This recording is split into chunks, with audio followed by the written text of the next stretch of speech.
Hi,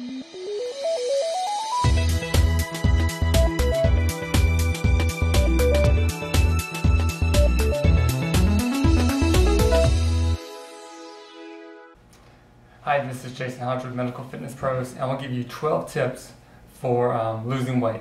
Some of these things I may have covered in the past, some of these are brand new, but I just want to give you some advice on some things, and thought this would be a great way to help everyone out.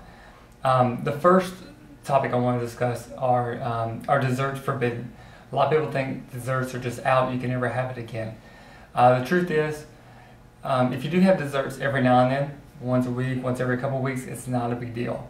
If you're eating it every single night, twice a day, obviously that's not the best thing for you because it's a lot of high sugar, high fat, and there's just not really any nutrients in it a lot of times. You can use things like fruit, you can use things like yogurt, and there's ways you can make things that are healthy that still have a sweet taste to them. But for the most part, desserts are not forbidden. It's just you have to watch how you use them and make sure you're not using them too much. The second thing I have is some people think if you work out, you can eat whatever you want. If I just work out and exercise hard, I can eat and enjoy any kind of food I want to. The truth is that's just not the case. Nutrition is 70 to 80% of results. If you are not eating correctly, there's no way you'll be able to burn the fat that you need to. Exercise is extremely important, but it's not going to be something that's going to totally balance out a bad diet. So the second point of if I work out hard, I won't have to eat right. That's just not correct. In fact, the better you eat, the better you'll be able to work out and the better results you'll get because of it. The third point is if I want to lose weight quickly, I should just skip meals. Well, that's actually not true either because the thing is you need to have multiple meals throughout the day, snacks throughout the day in order to fuel your metabolism. The more that you're eating throughout the day and kind of balancing out throughout the day, the better off you're going to be. In fact, I have some people that increase their calories to help them lose weight. I have a lady I've been working with, she's dropped about 8 pounds in 4 weeks just by increasing her calories and actually decreasing her activity. So sometimes eating more will be more beneficial to losing weight versus skipping meals or eating less. The fourth one I have are starches bad for you, or are they fattening, and are fats fattening or bad for you? Well, neither one of them are the case. Starches you can have, it's just that you eat something that's more fiber rich, and in regards to fats, you just want to make sure they're healthy fats.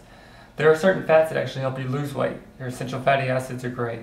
Your fish oils and everything are great for you. So skipping your fats actually can slow down your weight loss.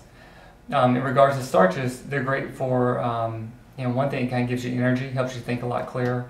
So avoiding starches overall and avoiding carbohydrates overall will not help you lose weight in the long run. In fact, we find that people that do that, they eat too low of calories on the starches, actually end up gaining more weight later on because they feel so deprived. So don't deprive yourself. Make sure you have a little bit, just don't overdo it. The next point, number 5, is that you should never eat fast food. Well, that's not exactly true either. There are good choices and there's bad choices when it comes to fast food. Obviously, if you do have to eat fast food, make sure it's something healthier. A lot of times you can get grilled chicken sandwiches or even some of the leaner, basic plain burgers of some type. And there's places like Locals that actually has low-fat burgers and healthy meals. It's still kind of a fast food type meal. It's a burger type place. So you can still eat fast food type meals without actually gaining weight. You can actually get it to either help you lose weight still, because again you're not skipping a meal. Skipping a meal will slow down your metabolism. But in the worst case scenario, even if you didn't lose anything, you just maintain, you still want to make sure you get your food in and just trying to choose the best choice that you possibly can. Number 6, weight training is better for you than cardio to lose weight. Honestly, I love weight training for weight loss because it does boost your metabolism more, but cardio is just as important. So don't forget that, don't miss it. We do not recommend straight cardiovascular training. We recommend more interval-based. Interval-based has been proven to get much better results for fat loss than standard state cardio. So the thing is, you need to get weight training in, but you also need to get the cardiovascular in there to help you really lose the body fat. The next point, number 7, what works for someone else will work for me. And unfortunately, that's just not true. Everyone has a different calorie requirement based on their metabolism. Everyone has a different body with different injuries and different limitations, and you can't just follow someone else's program to get results. That's why even within our group training, we actually customize the program for every single person. No one's doing the exact same workout, and that's simply because if they did, it wouldn't work for everyone. Everyone needs to have their own program. The boot camps that you see out there are great in some ways because it's a class and you're exercising, but the true fact is if everyone was doing a more customized program, they would get much better results, which is why we do a semi-private training versus a group training or group boot camp type training. So make sure you have your own individualized program, focus on your own strengths and weaknesses in order to get the best results possible. The next point, number 8, is losing any kind of weight is good. Unfortunately, that's just not true either. It's not about weight loss, it's about inches. And by going on the low carb diet that I talked about earlier, you could actually be losing muscle mass, which ends up resulting in a lower metabolism, which means you end up gaining more weight overall in the end. So just losing any kind of weight is not going to help you. It's important that you're actually losing body fat, trying to maintain muscle mass as much as you can so that your metabolism stays high and you get that lean toned appearance that everyone's going for. If you lose muscle mass, it totally changes things. It gets this more kind of a saggy feeling, saggy look. But the thing is, if you maintain your muscle mass, you get a lot better definition and it just looks a lot better overall as you're losing the weight. The next point is eating after 7 o'clock. Should I not eat after 7 o'clock? Well, unfortunately, that's not true either. I wish it was that easy, but the truth is, if you stay up till midnight, I only stay up till 9 o'clock. We have different periods of time between when we go to bed and how long that 7 o'clock is. If I'm just eating within 2 hours of going to bed, you're eating 7 hours within going to bed. That makes a huge difference. So eating after 7 o'clock is a false statement.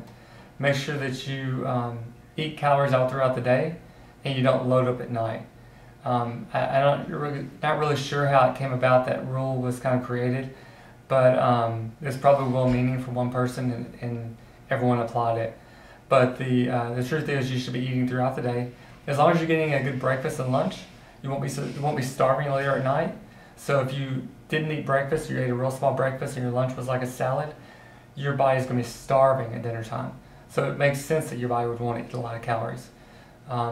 So the thing is, make sure that you are eating throughout the day in order to keep your metabolism high, and you'll find you won't be starving later on that night. Just eat a decent sized meal that's kind of in line with the rest of the day. Make sure it's healthy and you should be fine. Don't worry so much about eating 2 hours before bed, 3 hours before bed. As long as it's healthy and it's proportioned throughout the day and you were active, you shouldn't have a problem at all. Number 10 is salads are healthy for you. Some salads can be very healthy for you. Some salads can be higher fat and calories than what you would ever expect. It's not unusual to find salads that can be 800 to 1,000 calories just because of the different toppings and salad dressings and everything they use. So don't just assume the salad dressing you're getting at your favorite restaurant or the salad that you're getting at your favorite restaurant is healthy for you. There's a good chance it has a really high calorie base to it and can actually cause you to gain weight versus lose weight. Pay attention to that nutritional information. Ask the owner or the manager for the nutrition information so you can make an informed decision. Number 11, after menopause you won't be able to lose weight. Honestly, that's not true either. I know a lot of people that can actually have done great as far as losing weight, well into their years. And, it's not so much about what your body's going through. I'm not saying your body isn't affected by that. I'm not saying it's not harder to lose weight, because it can be. But the fact is, a lot of times our metabolism is slower because we're less active, and we don't eat exactly the same way we used to. So if you can get your activity level, and I don't mean just the time that you put into your activity, but your intensity as well, you'll find that if you keep your intensity high, your metabolism will stay higher, and you'll actually lose weight a lot easier. So pay attention to those things. Make sure that you're pushing really hard in your workout, you're really upping the intensity, and that you're getting plenty of time in throughout the week. You know, for us, we like to keep our workouts within about 30 minutes or so, 30 minutes or less, and frequency 5 to 6 days a week. And really, if you're doing it right, at the right intensity, you should have no problem losing weight, especially assuming you're following a nutritious diet. But yeah, I mean, as little as 30 minutes a day, 5 to 6 days a week, should be enough for you to get the results that you're after, even after menopause.